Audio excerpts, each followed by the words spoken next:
Talk about the decision just to leave the Army and to start to get serious about music. Mm. I wish I could have come up with a really great transition for you, Jeff, and say why I left the Army. Because that's my short answer on a radio interview is generally, well, I had put in my flight packet, I was going to go, I wanted to go to Rotary Wing School and fly helicopters. Because, at the place that you and I were at, you really had two options. You could go to the dark side, you go over, or you could go fly helicopters for the dark side. And I came into the Army to fly to begin with, and I had to go on a waiting list, and that's why I ended up in the Rangers. And so I would have my flight packet in, and then the band just started doing really well. Yeah. And that was,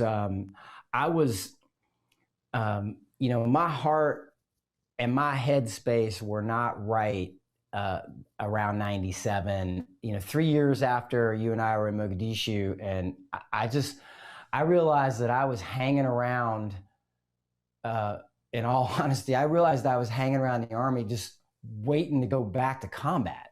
Because I just there was this weird void. And it had a lot to do with where my walk wasn't with God and where my headspace was at. But I'm like, the music was a fantastic transition for me because it enabled me to move straight to something I was passionate about and more. And I think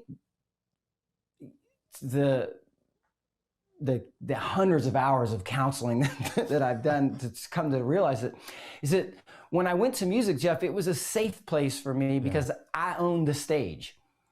Like I can walk up on the stage, I own that time, and then I could sing my songs and say thank you. I could go do the meet and greets, and then I could disappear. But it was my choice as to how I interacted with people, and the stage was a comfortable place for me. Yeah. And it was that worked for a little while, but that's how I made the transition. It was enough to get me motivated and started making that drive from Columbus to Nashville like twice or three times a week just to write with people. Yeah.